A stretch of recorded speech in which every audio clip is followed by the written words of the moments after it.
Many of us keep a diary at some time or other to keep track of our appointments, or, like Phyllis Simpson, to record day by day the more important events we want to remember. Her diary means a lot to Phyllis, for it tells the story of her life here at John Grooms. Along with over 100 other handicapped young people, she has made this her home. 5 years ago today, I came to John Grooms. 5 years. Seems like yesterday. They've been such happy, exciting years. Happy, exciting years. Brave words from an attractive girl in the springtime of life who has to spend her days in a wheelchair. What are you doing in the factory this morning? Oh, I'm going to finish up painting up this morning. She is, of course, deeply grateful for all the sympathetic help and medical care she gets here. Today, her spirit rides high. Phyllis's room is bright and airy and gay with colour. Everything about these homes has been designed to meet the special needs and comfort of the disabled. Wide corridors and easy access all through the building, fittings and furnishings at convenient levels, and many other features all help to inspire confidence and a sense of security in a cheerful, modern setting.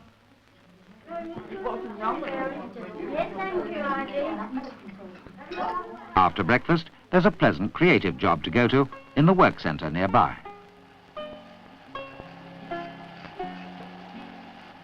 Although Phyllis is permanently disabled by polio, she has mastered the delicate art of engraving on glass.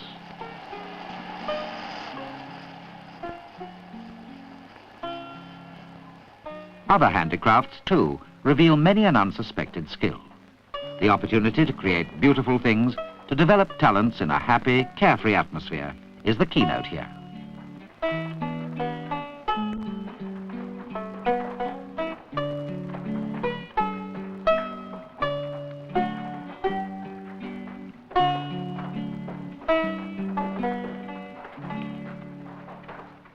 Goldie's birthday. Send her a small present. Hope she likes it.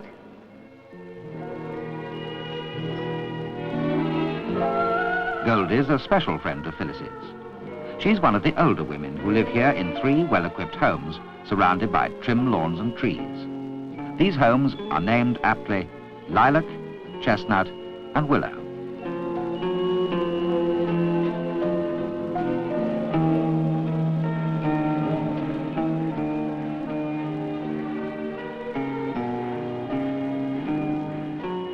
It was a great day, this, for Goldie, with all those birthday cards and presents to sort out.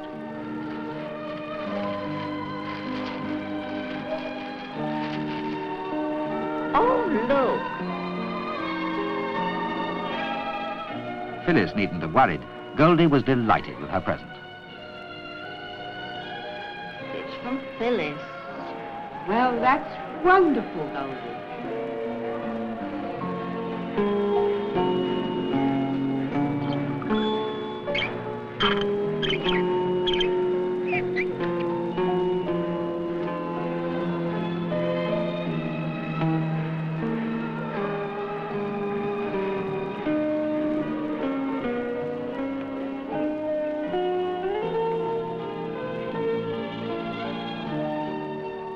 Many of these women have been here most of their lives. This is their home, their only home. So everything possible is done to foster this quality of homeliness in a bright, happy atmosphere. New layouts, new furnishings, new decor, all help to keep the environment always fresh and colourful, in line with modern trends. In this way, the monotony and depression to which the disabled are particularly sensitive have been successfully contained. There's interesting employment for them in the sheltered workshop adjoining the homes. Here they copy in accurate detail the colour and texture of natural flowers.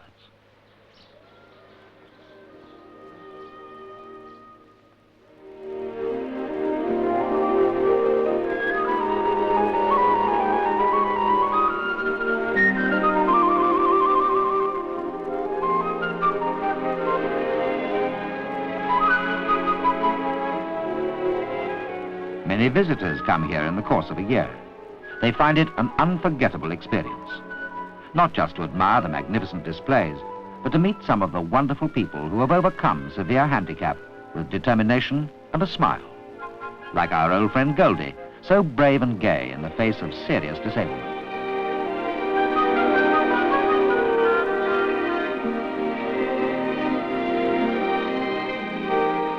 Or Pat Palmer, a spastic, who's been at John Grooms for 13 years. And then there's Mary Burrows, who will never see the beauty she creates. Mary is totally blind. And Maudie Waterer. Although her right arm is completely paralyzed, she arranges all the lovely displays in the showroom with skill and artistry.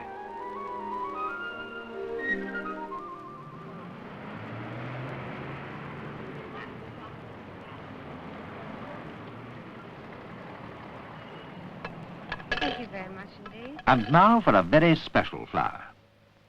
Alexandra Rose Day has an undying appeal to millions of people ever ready to respond when it comes round. Have you ever wondered, as you add your contribution, who makes all those roses?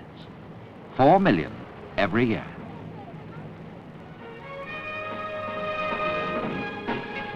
Four million roses, every one made by hand. Mountains of petals, fashioned from pink cotton, provide this impressive total. And when Rose Day has come and gone, work begins again on next year's supply.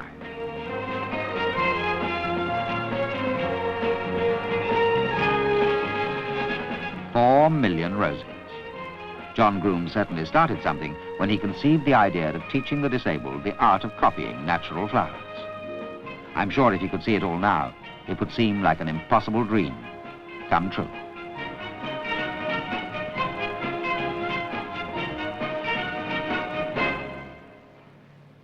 Cliff Richard came today to hand over the new bus. Got his autograph. Cliff Richard, of course, is no stranger to John Grooms. The new bus is going to mean a lot to girls like Sue Varco. Sue is a spastic. When she first came here, she was a very unhappy girl. But through her deep religious faith, she learned to accept her disability and live with it. Today, she's being encouraged to develop her considerable talent as a writer. Now she has hope, ambition, and a future. Soon, in this specially equipped bus, she and the other girls will be able to get out and about more easily and take part in activities hitherto beyond their reach. And they're grateful to Cliff Richard for coming along and making this such a notable occasion. Cliff gives a great deal of his time and talent to the cause of the disabled.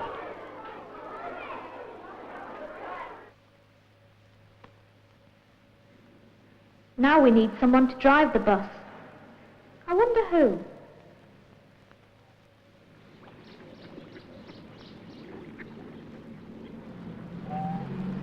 P.C. Davis is one of those sturdy, reliable custodians of the law looked up to in a small community as a sort of father figure, always around when he's needed.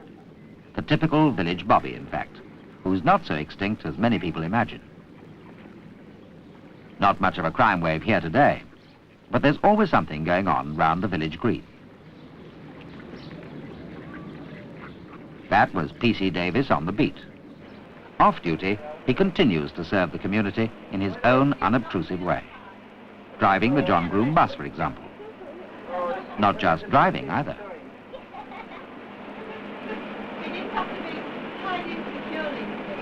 No, well, when I tell you, they never move. Wonderful evening at the Fab Club. We really went to town.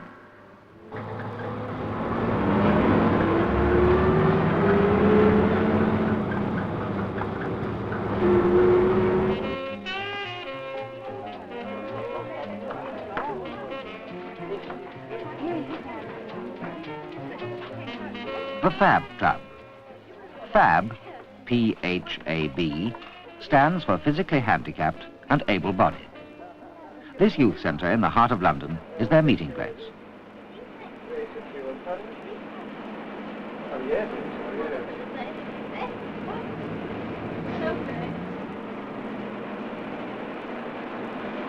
Oh, we are. That's all off now. Come on. Come on, you out. Come on, my lovely. Just a minute. Oh, yes, hurry. Yes. I'll get and bring it in. Coffee.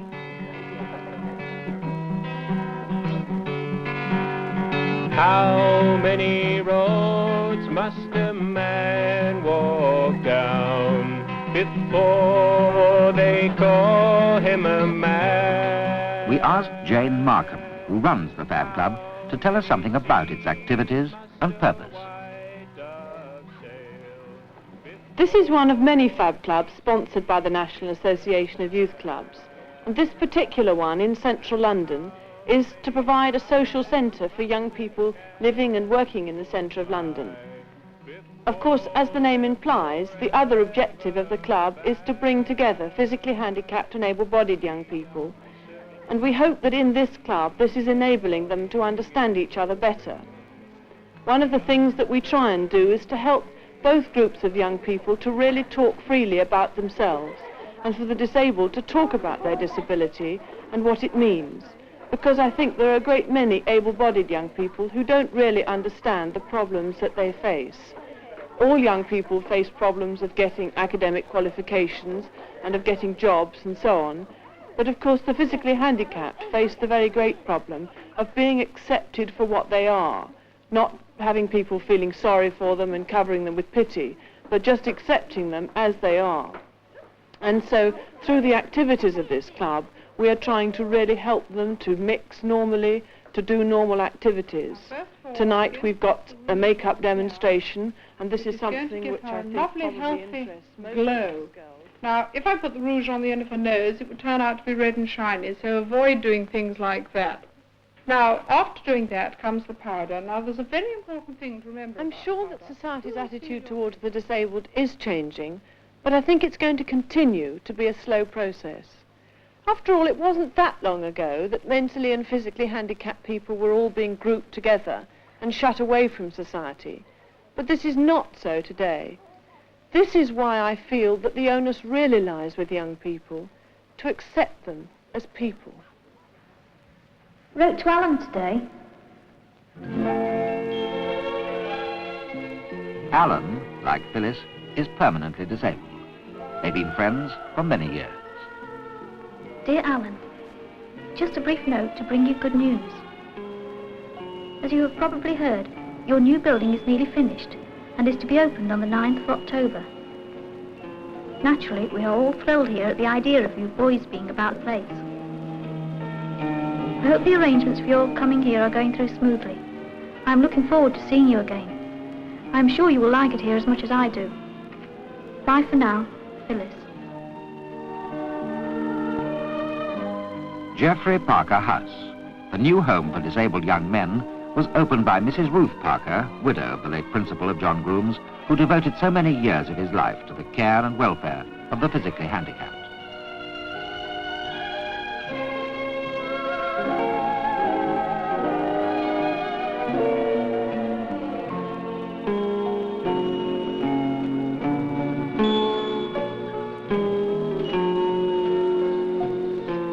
And so Alan begins a new life with the other young men in this latest addition to the John Groom homes. Geoffrey Parker House is equipped with all the latest devices for the comfort and well-being of its residents. There's plenty of room to move about freely in the wide corridors and spacious living rooms of this well-planned, purpose-designed new building. Two house parents look after the needs of these chair-bound young men. Dress them, feed them, care for them like a mother and father. Dedicated work indeed. There's another type of disabled person not yet provided for at John Grooms, the handicapped employee with a regular job in commerce or industry. Unlike his more fortunate counterpart here, with all the necessary amenities available, he has to fend for himself. It is to meet this need and enable the disabled employee to be completely independent that a new project for a 3-story block of flats near central London has been launched. Each flat is divided into a working area and a living area with garden views and a southern aspect. From an access gallery, The main door of each flat leads straight into a compact, open-plan kitchen with a preparation area. From the kitchen, we pass through to the bright, sunny living room, where there is ample space for operating a wheelchair. Bay window here. A sliding door provides easy access to the bedroom, where there is a choice of 2 bed positions, according to the occupant's disability. Adjoining the bedroom is a well-appointed bathroom with fittings at convenient levels. All purpose designed to overcome the many difficulties which beset the disabled living in old-fashioned, ill-equipped buildings. Here at John Grooms, everything possible is done to bring disabled young people out of themselves. They're encouraged, for example, to take a lively interest in what is happening in the world outside and to develop friendships. Social evenings are arranged too in the homes, so that these young people can meet frequently and get to know each other better. By inspiring confidence in these various ways, their horizons widen and a fuller life becomes possible.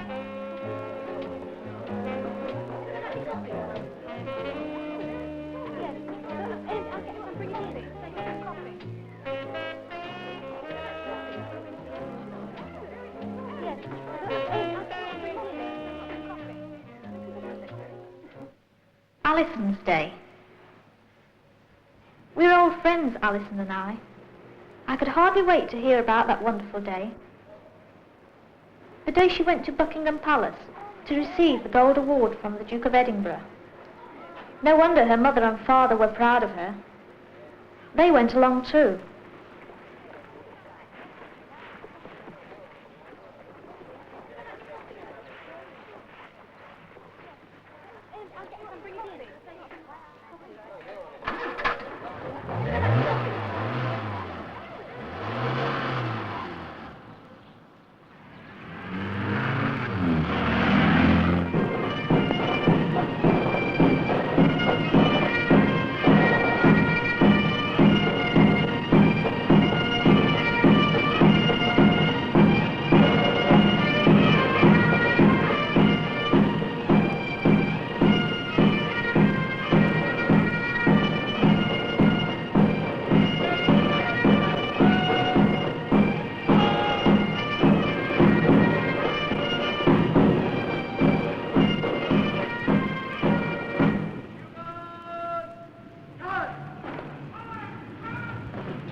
Alison's such a modest person, but I didn't expect her to tell me what she'd done to win the award. But I knew all about her work for the church and Sunday school and for the old people. Then there was that adventure scheme she went on in southeast London, sort of endurance test. All that travelling about and investigation work, not so easy when you're fit and strong, but in a wheelchair, that was something.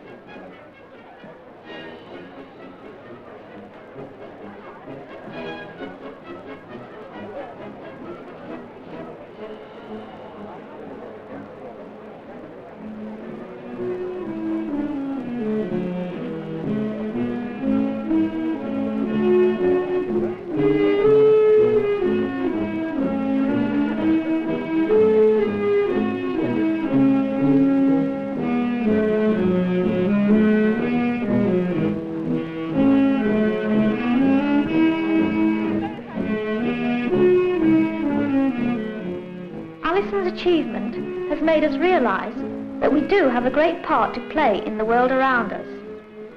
Made us realise that we belong, that our world is indeed yours.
do belong. Their world is indeed yours.